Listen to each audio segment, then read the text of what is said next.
नमस्कार दोस्तों, आप सभी का हमारे यूट्यूब चैनल में स्वागत है। जैसा कि हमें पता है कि आरएस प्री में प्रायिकता से रिलेटेड बहुत ही आसान क्वेश्चन पूछे जाते हैं, तो इसलिए हम आज प्रायिकता के बारे में पढ़ेंगे और प्रायिकता से रिलेटेड जितने भी क्वेश्चन बन सकते हैं वो सारे हम डिस्कस करेंगे। तो प्रायिकता में सबसे पहला क्वेश्चन बनता है कॉइन से रिलेटेड। तो जैसे कि एक सिक्के को उछाला जाता है तो उस पर या तो हेड आ सकता है या टेल आ सकता है, तो उसी से रिलेटेड क्वेश्चंस बनते हैं।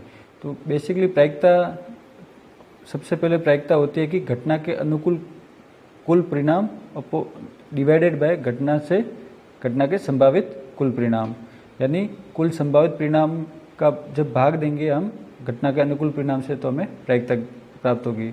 और प्रायिकता हमेशा 0 और 1 के बीच होती है। तो हमारा क्वेश्चन है कि एक सिक्के को 3 बार उछाला जाता है तो निम्नलिखित प्राप्त करने की क्या प्रायिकता है।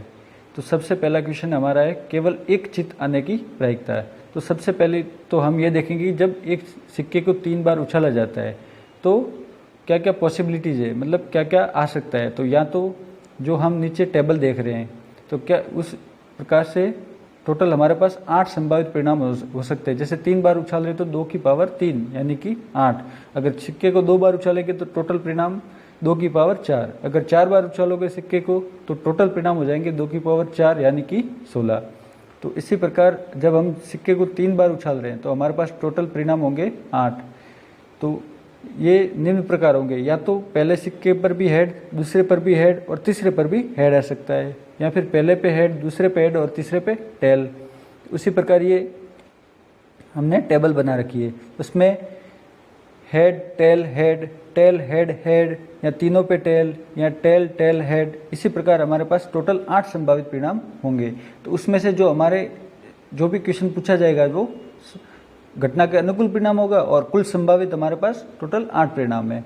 तो सबसे पहला क्वेश्चन है केवल चित्त आने की। तो हम जैसे इस टेबल में देखेंगे तो इसमें केवल एक बार चित्त कितनी बार आ रखा है, सिर्फ एक बार चित्त। तो हम देखेंगे सबसे नीचे टेबल में, वहाँ पे सबसे पहला है tail tail head, tail head tail और हेड टेल टेल, यानी टोटल 3 ऐसे संभावित परिणाम है जिसमें केवल एक ही बार चित्त आएगा। तो ऐसे टोटल घटना के अनुकूल परिणाम हो जाएंगे 3 और इसकी प्रायिकता हो जाएगी घटना के अनुकूल परिणाम बटे कुल संभावित परिणाम, यानी कि 3/8।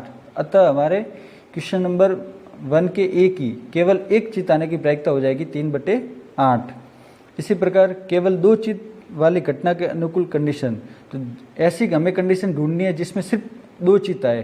तो ऐसी हमारे पास कंडीशन होगी head head tail, head tail head और टेल हेड हेड, यानी ऐसी हमारे पास कुल 3 घटना के अनुकूल परिणाम होंगे। अतः हमारी प्रायिकता हो जाएगी 3/8। इसी प्रकार हमारा तीसरा क्वेश्चन है केवल 3 पट घटना के केवल 3 पट आने की प्रायिकता। तो केवल 3 पट आने की प्रायिकता तो हम टेबल में देखेंगे कि ऐसी कौन कौन सी संभावित परिणाम है जिसमें केवल 3 बार ही पट आया। तो ऐसा हमारे पास सिर्फ एक ही बार है जिसमें तीनों बार पट है, तीनों बार टेल टेल टेल है। ठीक है, तो अतः इसकी प्रायिकता हो जाएगी 1/8। फिर हमारे पास चौथा क्वेश्चन है कोई चित्त नहीं आए, यानी कि हमें ऐसी घटना ढूंढनी है जिसमें एक भी चित्त नहीं है। तो ऐसी घटना सिर्फ एक ही है जिसमें तीनों बार टेल आ जाए। तो ऐसी घटना हो जाएगी सिर्फ एक जिसमें टेल टेल टेल हो। तो अतः इसकी प्रायिकता हो जाएगी 1/8। उसके बाद हमारा क्वेश्चन है कम से कम एक पट, यानी कि हमें ऐसी कंडीशन, ऐसी पॉसिबिलिटी ढूंढनी है जिसमें कम से कम एक चित्त आए, यानी एक चित्त तो होना ही चाहिए, एक से ज़्यादा भी हो सकते हैं। यानी कम से कम एक चित्त, यानी एक चित्त भी हो सकता है, 2 चित्त भी हो सकते हैं और 3 चित्त भी हो सकते हैं। तो ऐसे टोटल घटना के संभावित परिणाम हो जाएंगे 7। तो इसकी प्रायिकता हो जाएगी 7/8। फिर उसके बाद हमारा क्वेश्चन है कम से कम 2 चित्त।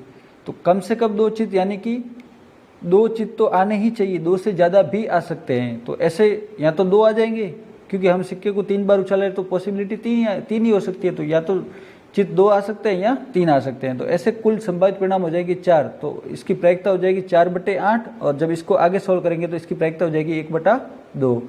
उसके बाद हमारा अंतिम क्वेश्चन है अधिकतम 2 चित्त, यानी कि ज़्यादा से ज़्यादा 2 ही चित्त आने चाहिए, 2 से ज़्यादा नहीं होने चाहिए। 2 से कम हो सकते हैं, यानी 2 से कम 1 हो गया, 0 हो गया, इसी प्रकार। तो इसके कुल संभावित परिणाम हो जाएंगे घटना के अनुकूल 7 और इसकी प्रायिकता हो जाएगी 7/8। तो हमारे प्रायिकता में कॉइन से रिलेटेड इससे बाहर कोई भी क्वेश्चन नहीं आ सकता। तो कॉइन से रिलेटेड जितने भी क्वेश्चन है उनको आपको ध्यान से करने हैं। और प्रायिकता से रिलेटेड प्रायिकता हमारी यही होगी कि घटना का अनुकूल परिणाम डिवाइडेड बाय कुल संभावित परिणाम। धन्यवाद।